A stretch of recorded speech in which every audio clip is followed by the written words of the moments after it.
It's about requests. And in 2010, we had a request called M473. M stays for mandate, and 473 is just a number of a catalog on Design for All. This political request from the Commission to the standardization organizations is about drafting and some standards, European standards. It gives some details about the expectations and what needs to be done in the standardization activities. What is interesting to note is that a European standard is a tool for harmonization and avoiding market fragmentation because it replaces national standards. And this is what the Commission wanted, to avoid market fragmentation. The activity about the standard started in 2013. The work was financed by the European Commission and by the EFTA Secretariat, so it's financed by our money, our taxpayer money, and it's going to finish this year. Next one, please. What is the aim? Is to include the Design for All in relevant standardization activities, following a Design for All principle in mainstream standards. We are talking about mainstream products and services. It is about providing a mechanism to address accessibility in standardization from the drafting design to the final publication of the standard. What does Design for All mean? It means writing standards and addressing the needs for human diversity, inclusion, and equality. It aims to ensure the use by the maximum number of users. Accessibility in this context is the extent to which products, systems, services, environments, or facilities can be used by people from a population with the widest range of characteristics and capabilities to achieve a specific goal. Very important definition of accessibility in standardization. What are the deliverables of this political request, this M473? Development of a procedure to guide standardization bodies in mainstreaming accessibility following Design for All in their work. This is the so-called protocol, and this is a document that is also very interesting for you to know. We can provide more information. We can provide the link to the protocol on the chat if you're interested. Just ask for it. The work is also about analyzing the main standardization areas field where accessibility has to be mainstreamed, where there is an urgent need to address the needs of people with disabilities and older persons. A work plan to implement the procedure according to the prioritized areas. Next one, please. And the application of this process to at least 2 revised or new standardization deliverables in the first year, with the aim of increasing the number in the following years. Finally, and this is what we are going to deal today about, is the development of a new European standard that would address the design, the development and production process of goods and services provision in the priority areas that were identified in the steps before. And this is to consider accessibility for persons with disability and older persons following a Design for All approach. This is EN 17161, and we call it the standard on Design for All because numbers are always not very pleasant to remember. What is Design for All? Who may use the product, the system of the service, or the service that I am putting on the market and I want to standardize. Those are the concepts of foreseeable use instead of intended use by a product manufacturer or a service provider. Very important element. Can the product, the service be accessed and understood and used by the widest range of people? This is really the definition of accessibility I gave before. Is the standard about design protocols, technical requirements, or processing? This is about a standard which is about a process or a standard which is about requirements. And you will see later on which kind of standard our standard is. And finally, how can accessibility following a Design for All approach help? Before leaving the floor to Elizabeth, I will be very happy to take any questions you might have, to repeat any points.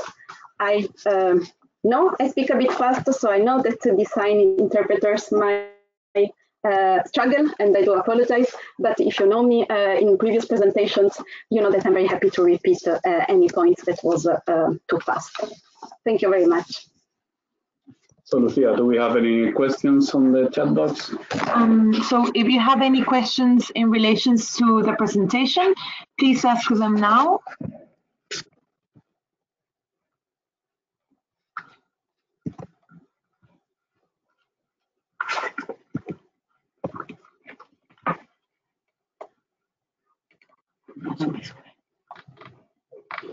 I do not see any questions from the floor, so you will have the chance to speak later on if you have any questions.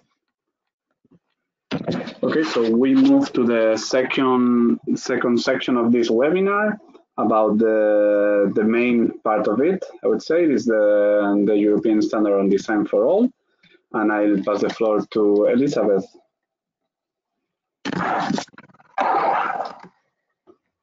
Good afternoon. So the first slide at the moment is showing what is EN 17161. And for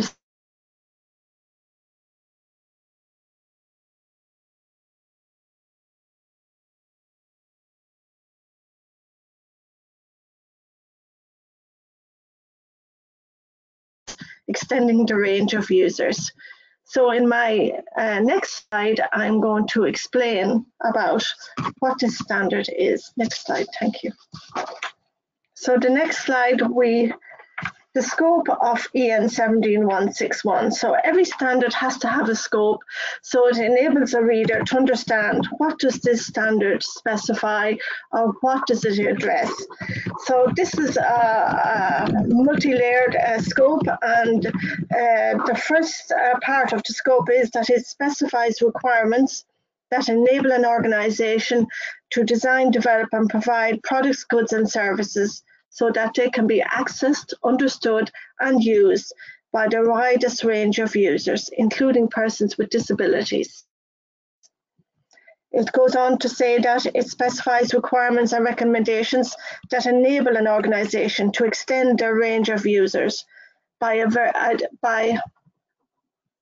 identifying diverse needs, characteristics, capabilities and preferences, by directly or indirectly involving users, and by using knowledge about accessibility in its procedures and processes.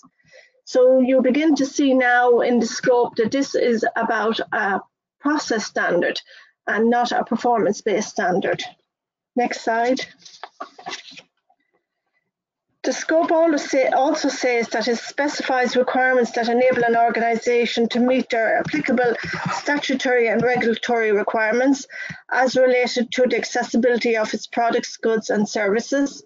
And many of you may be aware that there are a number of European legislation in relation to accessibility, and we have the forthcoming Accessibility Act, almost ready to be published in the official journal.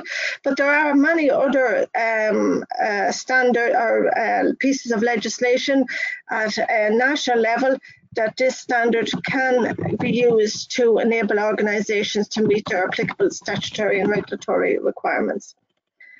The last 2 points of the scope is that the requirements set out in the standard are generic. So irrespective of whether you are a small company or a small organisation with 2 people or 100 or 5,000 people, no matter what type of product, good or services you provide, you can use this standard as a means to extend the range of users of your products. And finally, the standard promotes accessibility following a design for all approach in mainstream products, goods and services, and interoperability of these with assistive technologies. And also worth noting here that we're talking about developing products and services that are already in existence for what we talk about as mainstream standards or mainstream products, and that this will ensure an inclusive society for all and not designed especially for a section of our community. So what about EN 17161? What does it have in its content? Well, it talks about to the organizations about them understanding about human diversity, about how a design for all approach takes account of human diversity. And I'm sorry to say, I meant to say next slide. So we're on structure and content of the standard. This approach of design for all, the second point, it inspires innovation in organizations so that the management value an inclusive and non-stigmatizing mindset and supports a culture which prioritizes people. It also acknowledges that if you extend the range of users, you can increase your markets for organizations, making it more profitable, but also it is important that they can use this as a means of improving their social responsibility and making bigger profits.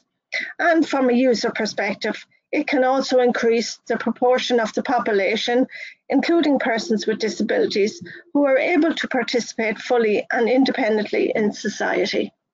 So that's what the content of the standard is. Next slide. Thank you. So going on about the structure, the document describes the adoption throughout the whole organization of a process-driven design for all approach in relation to all aspects of design, development, and manufacturing. So from earliest possible stages of the design and development of a product or service, we consider a design for all approach, and we consider the characteristics, capabilities, and preferences of the users of those products and services. It also, in the content, requires, or not so much requires, but encourages organizations to use, when they are developing the products and services, users, because users of the products or services, including persons with disabilities, know the product, know what their needs are, and know their preferences. So there's a better way to develop and design a product using a design for all approach. Accessible products and services are amongst the key outcomes. Next slide. Thank you. So the requirements and recommendations of this standard, and we have now established that this is a process standard, can complement existing organizational management and operational processes in order to achieve accessibility outcomes. The product design and development process is usually part of an existing management system, such as EN ISO 9001, and many companies are familiar or have used ISO 9001. It's a quality management system standard. There are multiple ones already published from ISO and adopted by organizations, and this is just an example of one. And the structure of this standard is written so that organizations can easily use EN ISO 9001 as a foundation stone for addressing design for all, as set out in.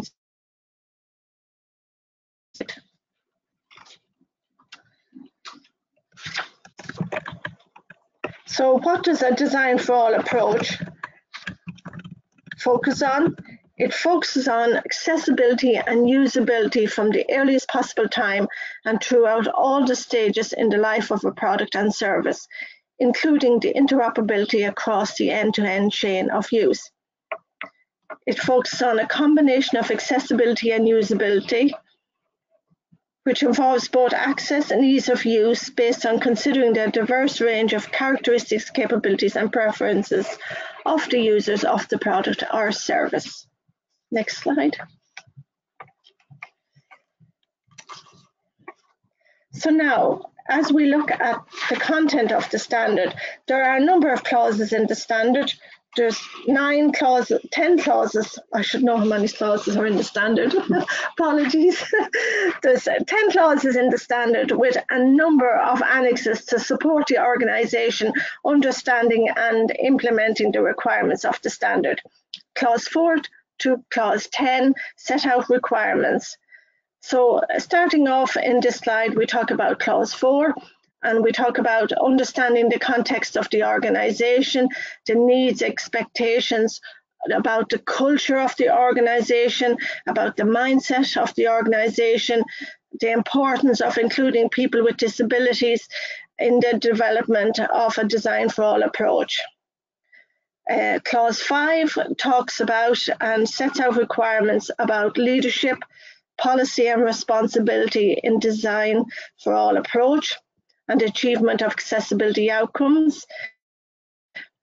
It sets out requirements for the top level management down to all the various levels of management in incorporating a design for all approach within the process and within an organization. Next slide. Clause 6.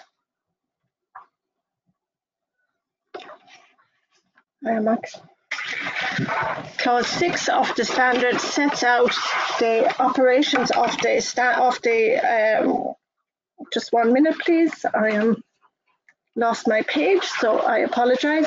So Clause 6 sets out the planning of the organization and the actions to address risk and opportunities, and it sets out design for all approach, objectives and planning, and it sets out requirements for planning for changes. Clause 7 of the standard sets out requirements organising the support and other resources, what training is needed to enable an organisation to meet the design for all approach and the delivery of accessibility outcomes, and it sets out requirements for competence needed to consider the widest range of users in relation to the needs of people with disabilities, including diverse groups. Clause 8 sets out operational processes related to meeting user requirements, including persons with disabilities, and developing products and services across the end-to-end chain. And when we talk about the end-to-end chain, we talk about the manufacture of the product and any subcontracting or third-party use of the product, which is within the end-to-end chain. And this Clause 8 also sets out requirements for including user involvement as part of the process, which we already have said earlier, which is key to the development of a design for all accessible and usable product or service. Next slide. So we're almost through the requirements in the standard. If you just bear with me, we're talking now about Clause 9, which is performance evaluation, which sets out requirements for an organisation to determine if they have considered diverse users when developing their products and services, are they achieving a design for all approach and the accessibility outcomes. And it also measures the user involvement, such as surveys and so on, as a means to determine the effectiveness of the design for all approach. And Clause 10 is the last clause which sets out requirements. It's the continuous improvement of design for all approach. And for many people that have experience of working in organizations, we always have to look at continuous improvement about making our products better, and looking how we have extended the range of users that can access and understand and use the product or service, and this is what Clause 10 sets out. So we're almost there. We're down to the next slide, which talks about the content of the standard and the annexes. And so there's a number of annexes that are within the standard that provide information for organizations so they can understand design for all, so they can understand the requirements and needs of people with disabilities in mainstream standards. So Annex A talks about accessibility, design for all approach and human rights. Annex B gives detailed information and references in relation to user involvement into design and development of standards. And Annex C gives tools and information for designers in relation to design activities within projects and how to understand users' involvement in the projects. And Annex D gives a list of requirements with explanatory notes and comments in relation to the various clauses of the standards and what requirements are there, so the organisation can determine what requirements they have achieved. And Annex C lists all standards relevant to this standard, 17161, and this is not an exhaustive list. This list is growing every day as European standards are being developed and ISO standards are being developed, which provide information about diverse users, about the widest range of users, ergonomics, with standards that can help organizations better understand the characteristics, capabilities, and preferences of users of products and services.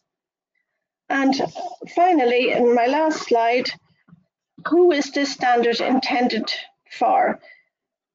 This standard is intended for designers and service providers, organizations that design and manufacture products and services for users, or products that users interact with the intended outcome that the product or service is more accessible and usable by the widest range of users. Thank you for your attention. If you have any questions, we'll take them now, and thank you again. So, Lucia, do we have any question? Yes, we have a question from one of our attendees named Glenn Mayer, who asks, sorry, we lost the question. So we have a question from Glenn Mayer, who asks, is the standard available for no cost somewhere?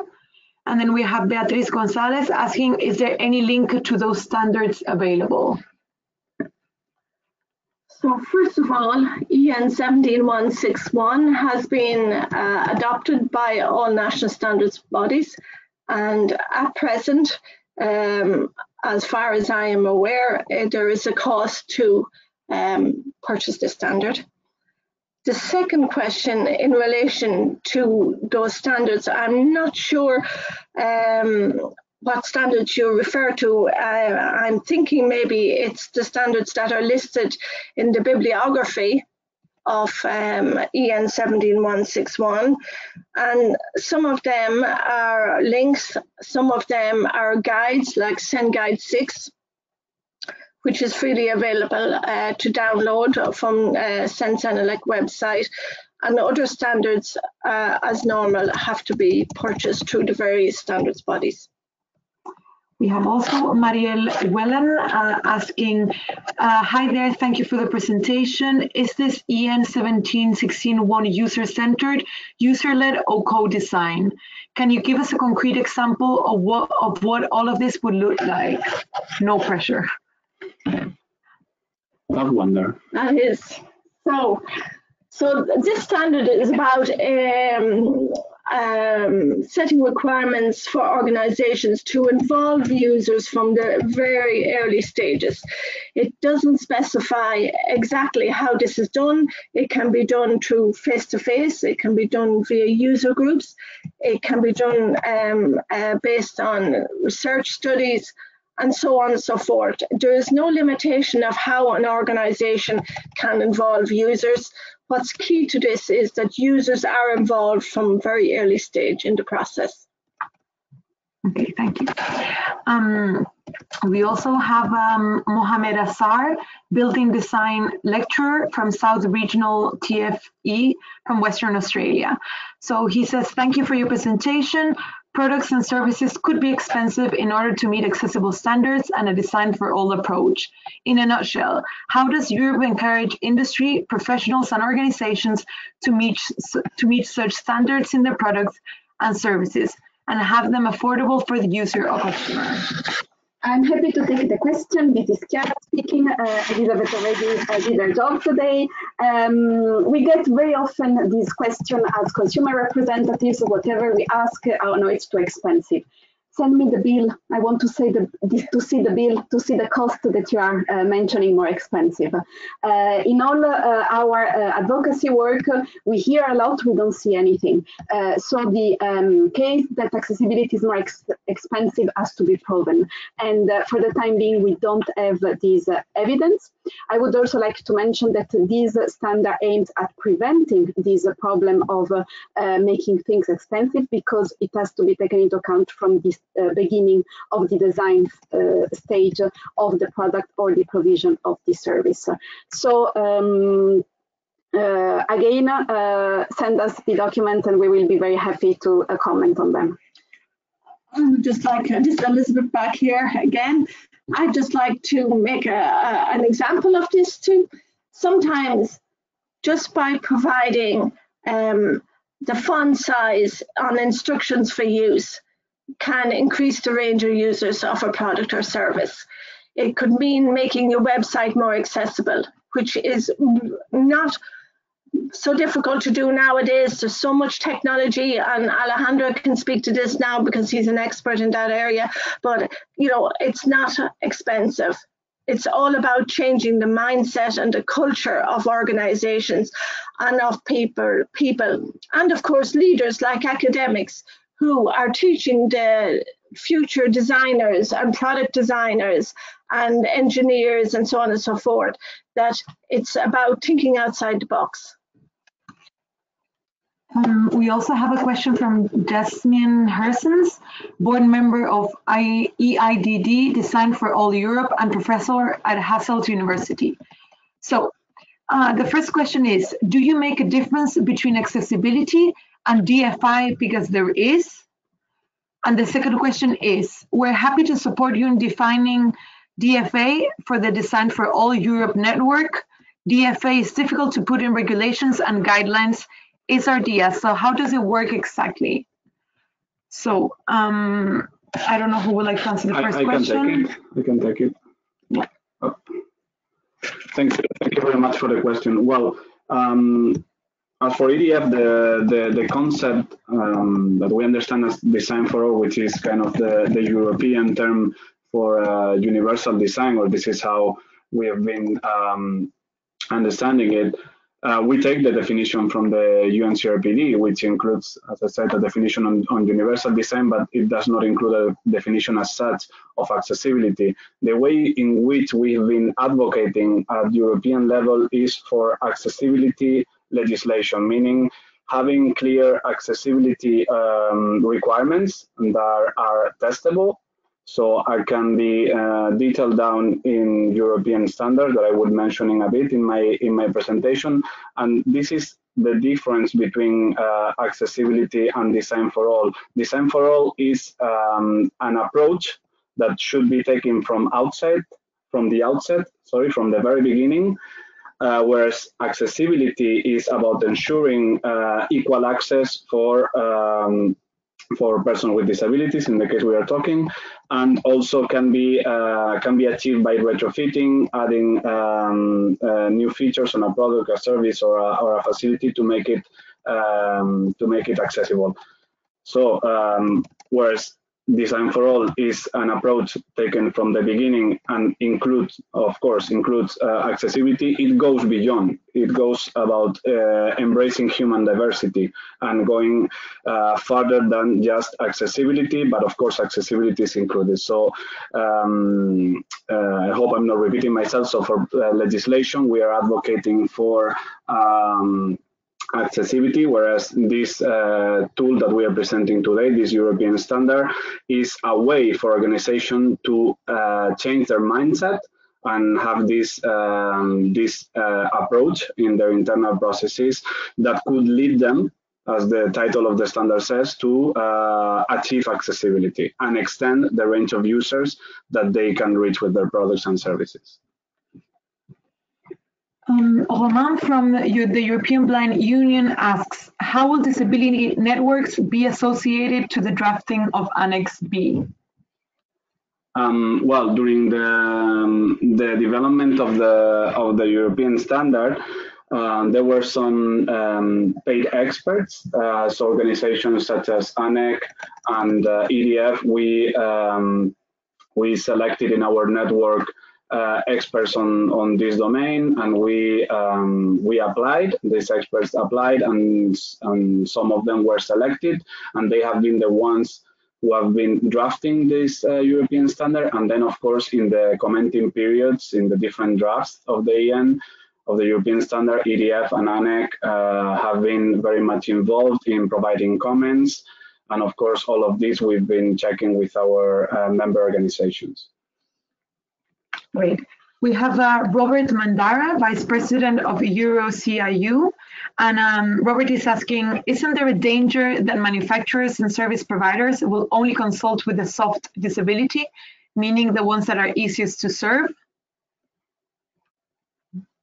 Yeah. The life of the standard, once it's out there, is something that is very difficult to predict right now. The consultation mechanism of Annex B contains several safeguards on how to do things. What is a soft consultation mechanism, what is a soft organization or not, depends a lot on the country situation. And at this point in time, we are not able to anticipate anything.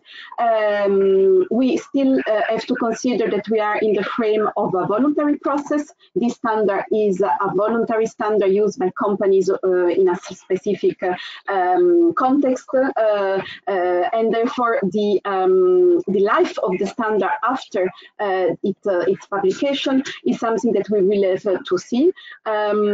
We believe the standard is robust enough to make all the participation of persons with disability organizations and other consumer organizations meaningful and impactful.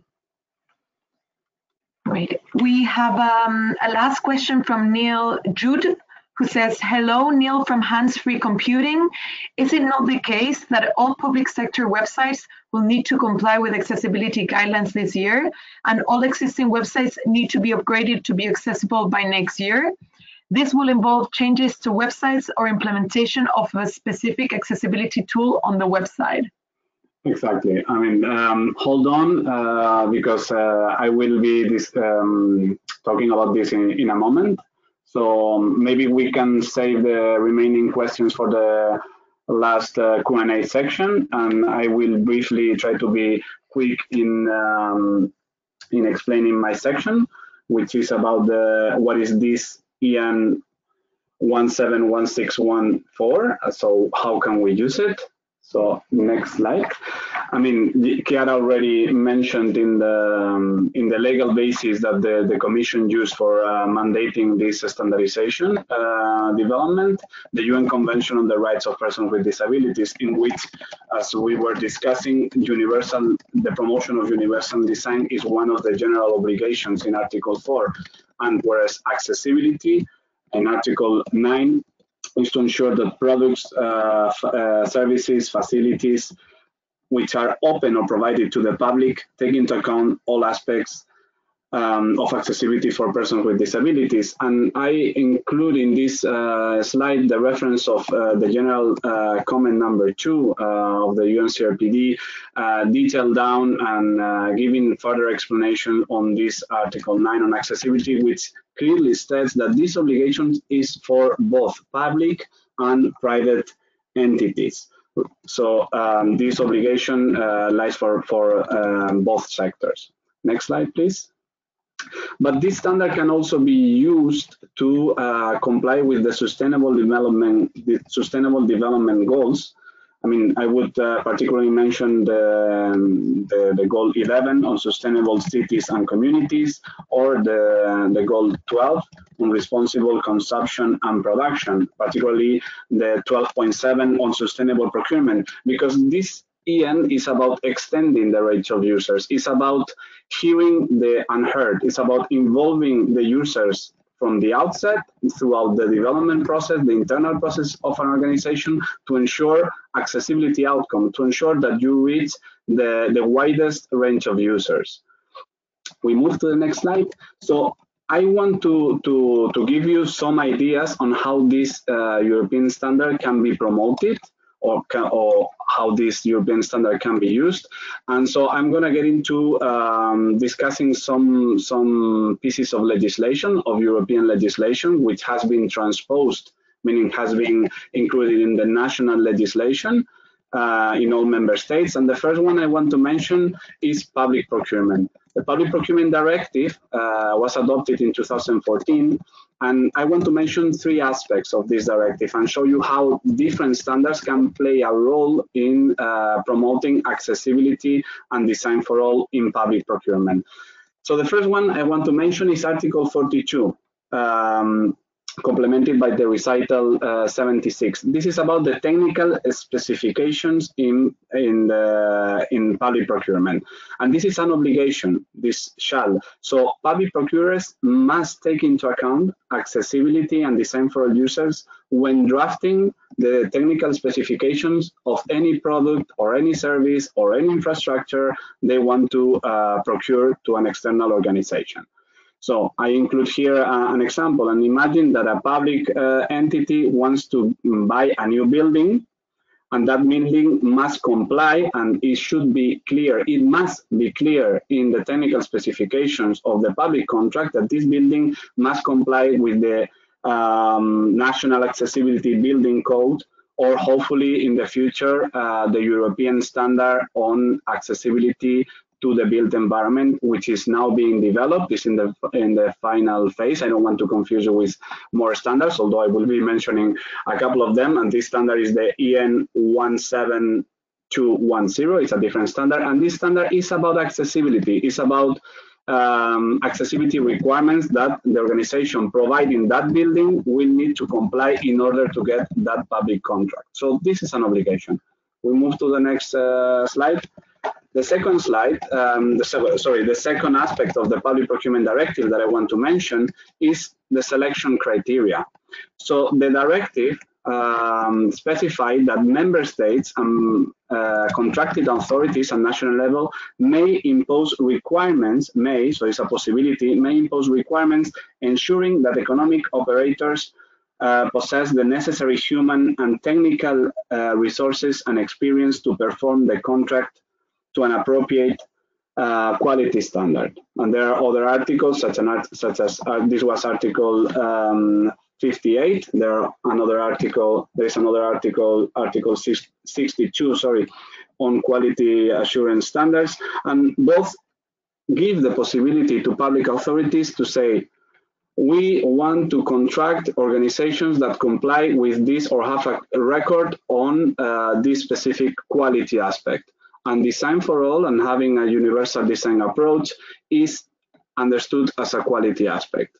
So the example I'm giving in these slides is a public authority that decides to select only those organizations who can demonstrate that they have a design for all approach. And how can they demonstrate that they have a design for all approach internally? By complying, and respecting this European standard that has been recently adopted, that we are talking about in this webinar. So this is a possibility, again, for public procurers to include design for all as a selection criteria, so to ensure that the services and products and services they are procuring are from organizations that truly involve users, that truly have a design for all approach in whatever they do in providing these product services or whatever they provide. Next slide, and the last slide about the Public Procurement Directive. This is about recitals from 97 to 99 and Article 67. This is about the award criteria. And this is also a possibility for public procurers not only to set the technical specification that must be accessible, but also to establish that accessibility is an award criteria, meaning that, in short, those organizations that offer the public authorities a solution that is more accessible than others, the public procurers may have a price quality ratio kind of decision, but take into account the one that provides the highest level of accessibility. And here where it comes another piece of legislation, another standard I want to mention that it was actually asked during the Q&A before, and it's about the web accessibility. So we know, as I mentioned before, that there is the obligation to specify accessibility in the technical specifications of any public tender. We know that there is a European directive, as it was mentioned by our colleague in the chat, that obliges member states to public sector bodies to make their websites and mobile applications accessible. So we have these two legal and binding compulsory obligations. Therefore, we need to have a clear European standard on accessibility for website and mobile apps, and we have so. We have the EN 301549. Sorry, there are a lot of numbers here. It's not very sexy, but this is the European standard on accessibility to ICT. And this is where the web accessibility, the international web accessibility standard is included. And this standard, as some of you may know, has 3 levels of accessibility.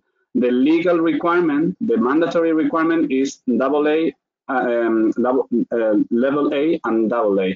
But there is also AAA requirements that organizations that may prove that they can provide some of these requirements, some of these features in their when they offer their services to provide the website or the mobile app that the public authority is purchasing, those organizations should get the public contract. So there is a possibility not only to ensure accessibility as an obligation, but also as an award criteria. And this is the difference between the standard on accessibility, that is the part that is mandatory, and the part that you can use to prove that you have higher levels, or you can provide higher levels of accessibility. Next slide, please. And I'm finishing, sorry, the European Accessibility Act, the long-awaited European Accessibility Act, for which many organizations such as ANEC and EDF have been advocating for over a decade, is finally adopted. It was supposed to be published yesterday. Please don't tell anybody. It was a secret, and we hope it will be published soon in early June. So this directive, which you can find the final text at EDF website, not the official one that will be published in the official journal, of course, mentions actually this mandate that we were talking about, and mentions something very important in Annex 4 and Annex 4 and Annex 5 of the directive, in which there is how economic operators, meaning any company, any manufacturer or service provider included or covered by the Act should assess conformity with the directive. And it says in these 2 annexes that conformity assessment process for products and services, the economic operator shall take all measures necessary so that the manufacturing or the service delivery process, the manufacturing or service delivery process and its monitoring ensure compliance with the accessibility requirements of the Act. And how to ensure the process, how to ensure that the process and the monitoring takes into account the compliance with this directive. Also by, for instance, using this European standard that can help those economic operators covered by this directive to comply with the legal obligations set out in this directive. Next slide. But all in all, as we mentioned, this standard can be useful for any kind of organization, from the European Commission to the European Standard Organization to absolutely any company or any organization, even NGOs, local bus company, movie theater. Here I just made up some companies or organizations that could actually embrace a design for all approach. So next slide to finish up, because I think I talked a bit too much. Once again, the EN 17161 is a voluntary standard that we don't expect to be harmonized for the purpose of complying with any accessibility legislation, meaning that the Commission will not refer to this standard in the official journal of the EU, but it can definitely help those organizations those organizations that want to comply with accessibility legislation to do so by adopting a design for all approach. And it can also be useful, as I mentioned before, as a selection criteria for public procurement. It can be used by both public and private organizations, and in the end, they can also help by requesting their contractors, their subcontractors, to also have a design for an approach that could lead to a more inclusive and more accessible society. So all in all, this is a standard that can be of use for many organizations, many companies, many big companies and small companies, and these are some ways in which we can promote it. And I will be happy to answer any questions as well. Lucia, you tell us. So we have a question from Andrea Gatti that was asked in the panel before. And Andrea asks, the standard contains some use cases?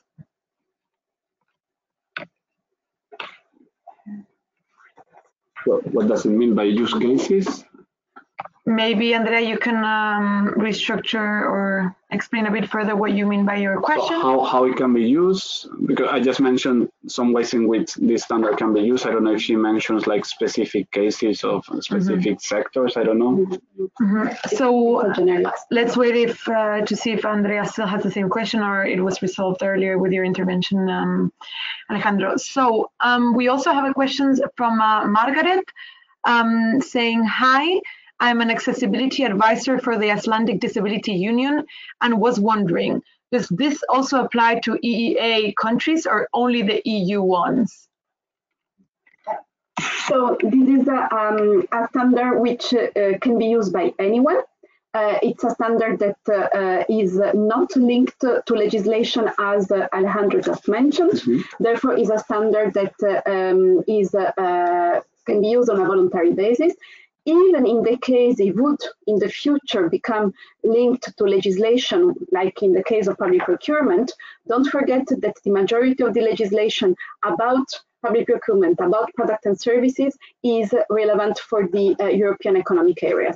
So it's part of the internal market, Iceland is in it, and the standard will be sold in your country, it can be acquired there, and it can be used without any restrictions. The interest of using the standard also without link to legislation is for companies and organizations to show a commitment to increasing the number of users of the product and services. Great. So going back to Andrea Gatti's question regarding the standard contains some use cases. Andrea has also added some application of the standard to some process definition. Now I will let Elizabeth complement the information. It's a generic standard. It's a standard that is aiming at covering as many companies and organizations possible. It doesn't have an approach, a sectorial approach, like in the tourism sector or in the transport sector or whatever.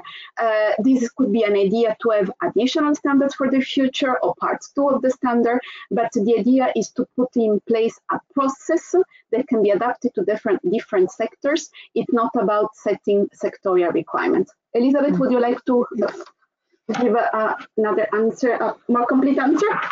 I think you dealt with it very well, but Annex C has a number of subsections to help organizations understand design activities within projects.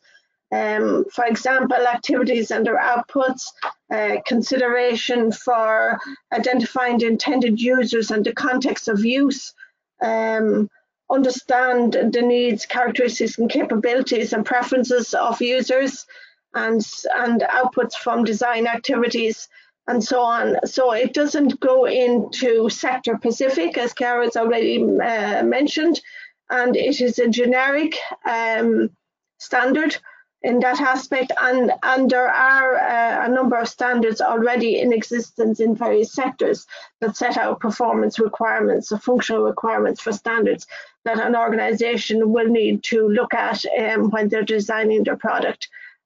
This is more about being able to understand the intended users of their products and the context of use.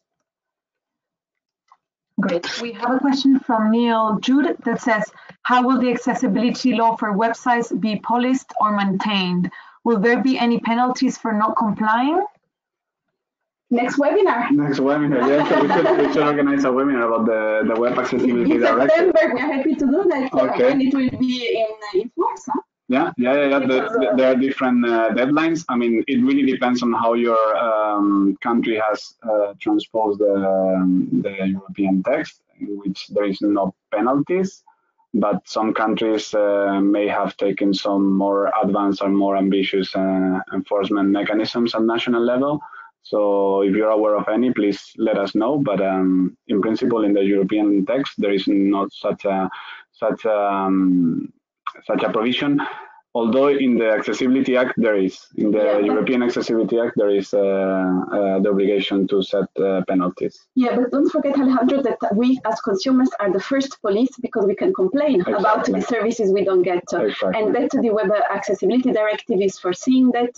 So if the standard is not used, if your local authority is not the website is not accessible, you can complain. There are complaint mechanisms and there are procedures for us as organization to help you in those complaints. But again, we will consider if there is interest out there, we will be happy to have a specific webinar on that standard and the directive that is going to be applicable as of September. Exactly.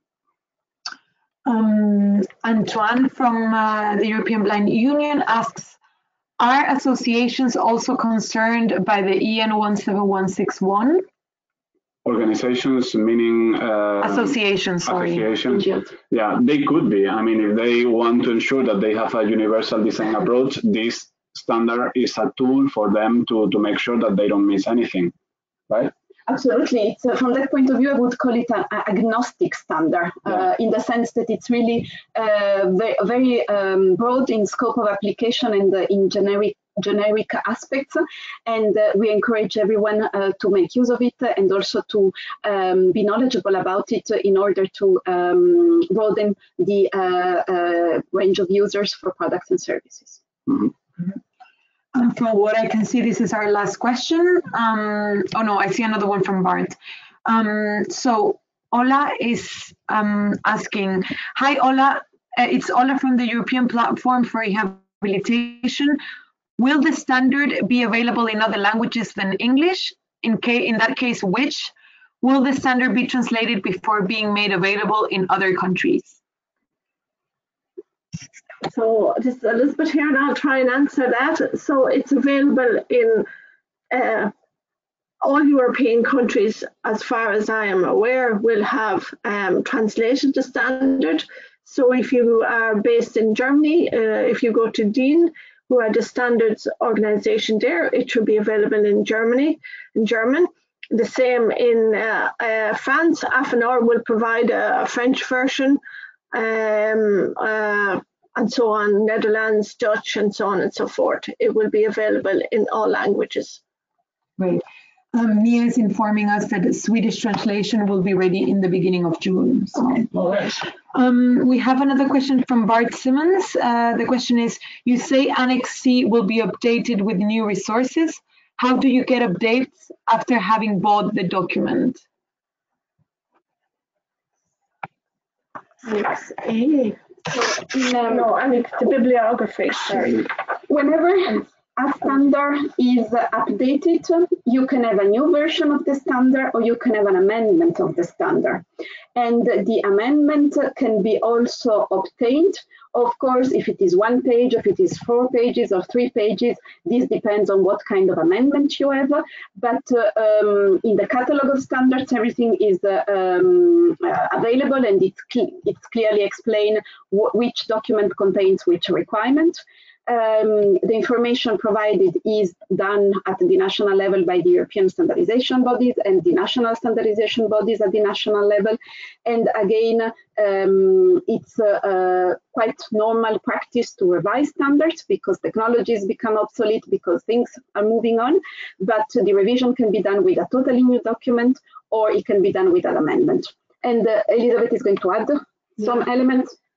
I would also like to say that CENELEC, the European standardization body, have a website on Design for All. We spoke a little earlier about it, and I can check, but if there is already, I think there is already a list of typical or standards that are useful for organizations in relation to Design for All, ergonomics and so on and so forth.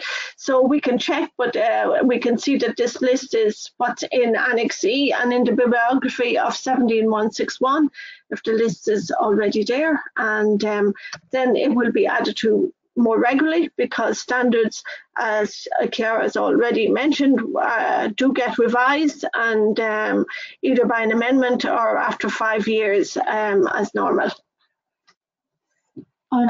We also have a question that was raised during Chiara's intervention, which is, do you make a difference between DFA and accessibility?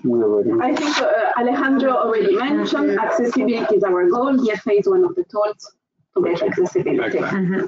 Right. And I think that is all. I know that there were some questions during Chiara's intervention, but I think most of them have been answered by now. If not, we give you 1 or 2 minutes to add any final questions, but otherwise, I think. Yes, well, I will go through the main takeaways. This will give you the time to type additional questions if you have them, and then we will conclude our webinar. Starting point of today's webinar is that there are not enough accessible goods and services on the European market. There is a risk of fragmentation. How can we remediate this situation? With standards, the European Commission issued a request, M473, to include Design for All in relevant standardization activities. Design for All is the tool, one of the tools to reach accessibility. It enables all people to have equal opportunities to participate fully in society. The core mindset and value of Design for All approach in the Design for All standard is to encourage and help organizations to take human diversity into account in their design and development activities. The Design for All approach focuses on user involvement and experiences during the design and development process. The purpose of the Design for All approach is that products and services can be easily accessed, understood and used, and benefit all users. Extending the range of users in their product and services is an incentive for companies because it can increase markets. And the Design for All standard, EN 17161, is a voluntary standard that can help to comply with the legislation, as Alejandro just mentioned in the last sessions. Again, 5 minutes for last questions. Exactly. Is there any question, Lucia? Yes, indeed. We have Roman from EBU saying, I am not familiar at all with standards. What are the monitoring mechanisms? I.e., if a bidder says it applies the European standard on Design for All, is there a kind of register? This is not really a question of monitoring standards, it's about public procurement and how public procurement is done. This is another webinar, Alejandro, yeah. So that's going to be the third one.